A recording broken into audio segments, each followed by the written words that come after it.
And as we are trying to figure out, this was not easy.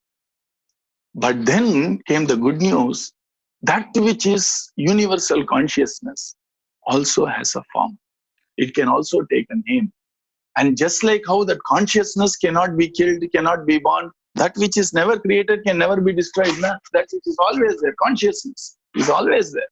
Likewise, that universal consciousness called Brahman could also take a name and form if somebody appeals to it. And then came this worship with duality, that I am the servant of that universal consciousness which has taken early form and name, which is Bhagavan. And that's how Bhagavan Sri Krishna descended.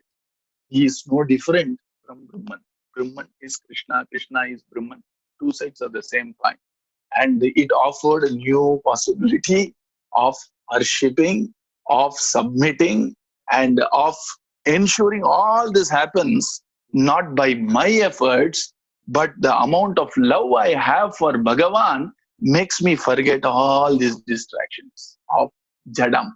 When I am constantly listening to Krishna Katha, when I am drowned in the joy of Krishna Kirtan, when I am completely inebriated with Krishna Smaranam, then what happens is the whole complex of all these Jadam becomes totally immaterial to me, because it is immaterial. And immediately I understand that love which I have in my heart, that takes me to the state of realization of Bhagavan. So in the earlier state of Nirguna Upasana, the result is self-realization or Brahma Sakshatkara. And for a Bhakta, it is Bhagavat Sakshatkara. Since Bhagavan and Brahman are no different, both cases, liberation is 100%.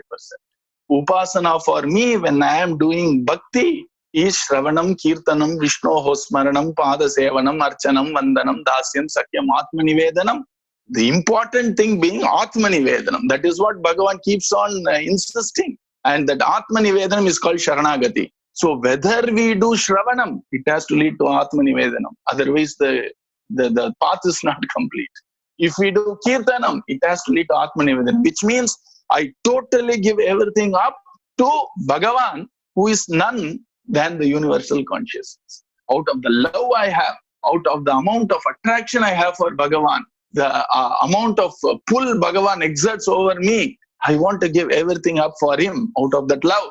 And when I give everything out, that connection between the so-called samsara and me is totally cut, because now I am not belonging here. I don't want to work for this. I shall work for you and you alone.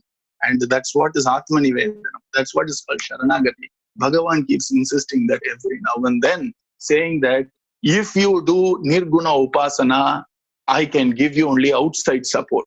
You have to work out your own salvation. You have to work out your own liberation. You have to work out your own realization. It's a long journey, but if you're ready for that, it's there. Even people who do Nirguna Upasana, Nirguna means one devoid of name, form, etc., just consciousness. How we do Nirguna Upasana, I will again tell you tomorrow, don't worry, because it's a little intricate. But then for those people, they are on their own.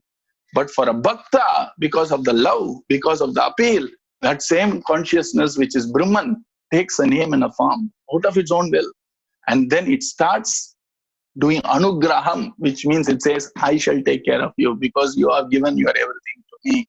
And that's how this Upasana of worship of Saguna came into being from time immemorial. And this, when we actually appeal to Bhagavan Sri Krishna, Bhagavan says, since you are submitted everything to me, I shall be your driver. I shall take care of you. I shall ensure you reach.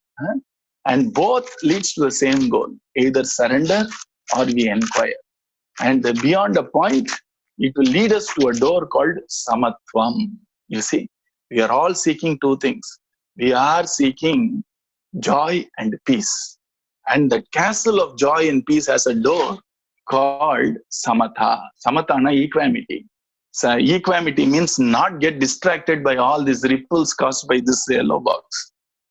And that equanimity can be attained in two ways: by inquiring into the truth of who am I, or by surrendering to that truth which is Bhagavan Sri Krishna.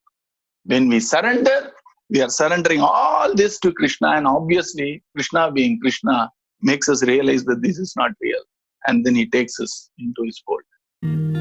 Hare Rama, Rama Rama, Hare Hare, Hare Krishna, Krishna Krishna, Hare Hare.